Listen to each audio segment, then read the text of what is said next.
बिल्कुल मोहसिन, और जिस तरह की तस्वीरें हम एक बार फिर अपने दर्शकों को दिखाते हैं और अपडेट देते हैं, चूंकि इस हादसे में 170 से ज्यादा लोगों की जान जा चुकी है, 242 लोग इसमें सवार थे और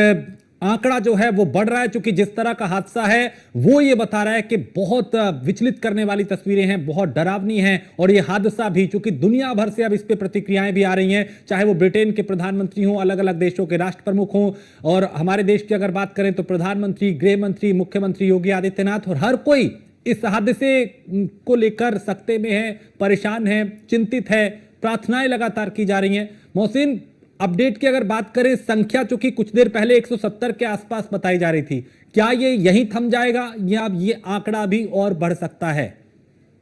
देखिए राजेश, बिल्कुल निश्चित तौर पर ये जो आपने सवाल किया, इसका जवाब तो अभी भविष्य के गर्त में छिपा हुआ है। अभी तक 170 का आंकड़ा आया था, क्योंकि जिस तरह की तस्वीरें सामने आई हैं, जिस तरह से भयावह मंजर सामने आया है, जिस तरह से विमान पूरी तरह से भयावह स्थिति में जलकर खाक हो गया है, तो ऐसे में जो मरने वाले लोग हैं उनकी संख्या का जो आंकड़ा है वो बढ़ भी सकता है। इन संभावनाओं से इनकार नहीं किया जा सकता है। और सबसे बड़ी बात यह है कि जो अब शवों की शिनाख्त है उसे करना बेहद मुश्किल हो जाएगा कि शिनाख्त किस तरह से की जाएगी। जगह जगह इस तरह से जहां पर यह विमान हादसा हुआ है, वहां अगर आप देखेंगे, जो तस्वीरें हमने अभी अपने दर्शकों को टेलीविजन स्क्रीन पर दिखाई है, दूर दूर तक मलबा दिखाई दे रहा है। जो विमान क्रैश हुआ है, दूर दूर तक मलबा दिखाई दे रहा है। उसके अलावा जो बिल्डिंग है जहां पर यह विमान आकर टिका है, वो बिल्डिंग में पूरी तरह से तबाह हो चुकी है। वहां भी आग का ही जो है लपटे दिखाई, यानी मोहसिन हाँ बिल्कुल, चूंकि एक तरफ 242 लोग अगर विमान में सवार थे, लेकिन जहां क्रैश हुआ उस इमारत की बात करें, वहां कुछ लोग होंगे, आसपास जो रास्ते राहगीर होंगे वो भी इसकी चपेट में आए होंगे। तो संभावना है कि ये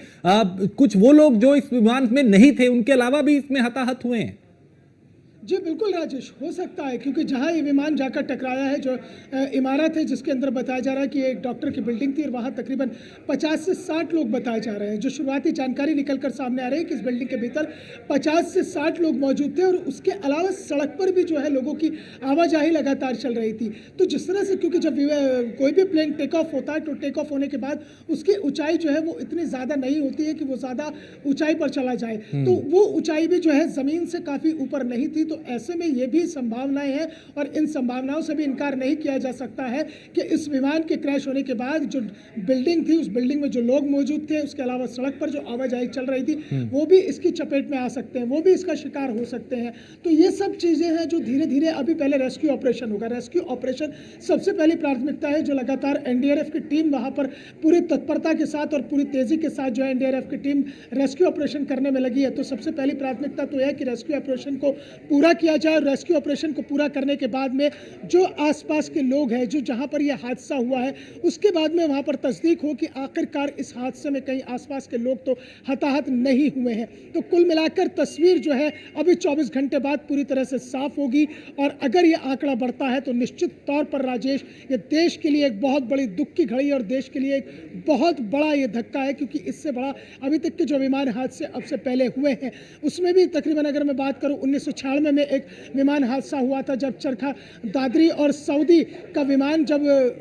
जो था आसमान में था, तो कजाकिस्तान का जो विमान था उसमें जो है आमने सामने की दोनों विमानों में टक्कर हुई थी, और उसमें तकरीबन 349 लोगों की दर्दनाक मौत हुई थी। 2020 में भी एक क्रैश का मामला, प्लेन क्रैश का मामला सामने आता है, जिसमें तकरीबन 6 लोगों की मौत हुई थी। तो अगर ये आंकड़ा, क्योंकि 170 का अभी तक आंकड़ा आया, अगर ये आंकड़ा बढ़ता है और इसमें जो है सड़क पर जो चलने वाले लोग थे, जो आवाजाही थी, उसके अलावा जो बिल्डिंग में लोग मौजूद थे, अगर वो भी इनकी चपेट में आए तो यह आंकड़ा बहुत आगे जा सकता है। और एक ये बड़ा हादसा जो है देश के लिए एक बहुत बड़े दुख की घड़ी है, और इस दुख की घड़ी में निश्चित तौर पर सभी देशवासी एक साथ खड़े हैं। लेकिन सबसे बड़ी बात यह है कि जो लोग लंदन के लिए अहमदाबाद से निकले थे, आंखों में सपने लिए कोई अपने घर जा रहा था, और सबसे बड़ी बात यह भी है क्योंकि इसमें जो है विदेशी नागरिक भी शामिल है, ब्रिटेन के लोग इसमें शामिल हैं, पुर्तगाल के जो यात्री इसमें सवार थे। तो कुल मिलाकर जो है विदेशी नागरिकों को लेकर भी एक बहुत बड़ी असमंजस की स्थिति बन गई है, और देश के लिए क्योंकि जवाब देना अब ज़रूरी होगा। क्योंकि जो एक जानकारी ये भी है कि 11 साल पुराना ये विमान था,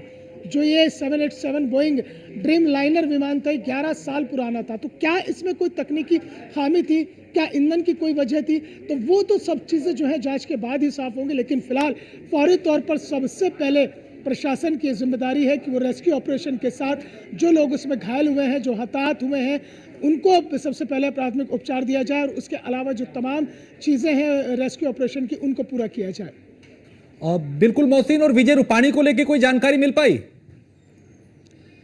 देखिए राजेश, जो गुजरात के पूर्व मुख्यमंत्री हैं विजय रूपाणी, वो अहमदाबाद से इस विमान में सवार हुए थे। दरअसल वो लंदन में अपनी बेटी से मिलने के लिए जा रहे थे, लेकिन अभी तक जो है विजय रूपाणी को लेकर कोई भी आधिकारिक बयान सामने नहीं आया है। आपने देखा था, हमने अभी जब टेलीविजन स्क्रीन पर एक पुलिस अधिकारी की बात चल रही थी, उनसे तमाम सवाल किए गए। उन्होंने एक एक सवाल का जवाब दिया। उन्होंने कहा कि हम ग्रीन कॉरिडोर बनाकर सबसे पहले हम घायलों को अस्पताल पहुंचा रहे हैं, लेकिन जैसे ही गुजरात के पूर्व मुख्यमंत्री विजय रूपाणी को लेकर उनसे सवाल किया गया तो उन्होंने कोई जवाब नहीं दिया है। तो अभी इस मामले पर कोई भी जो व्यक्ति है वो बयान देने से अभी गुरेज कर रहा है, क्योंकि अभी तस्वीरें साफ नहीं है विजय रूपाणी किस हालत में है, किस हालत में नहीं है, क्या उनकी स्थिति है, किस स्थिति में है। ये तमाम चीज़ें जो है जब तक कि सब कुछ आइडेंटिफाई न कर लिया जाए, जब तक कि सारी चीज़ों को एक बार तय तक जाकर उसकी जानकारी न कर ली जाए, तो उस पर अभी बयानबाजी करना बहुत जल्दबाजी होगी। और शायद यही वजह है कि गुजरात प्रशासन से लेकर चाहे वो राजनेता क्यों ना हो, चाहे वो भारतीय जनता पार्टी से जुड़े हुए लोग हो, चाहे वो गुजरात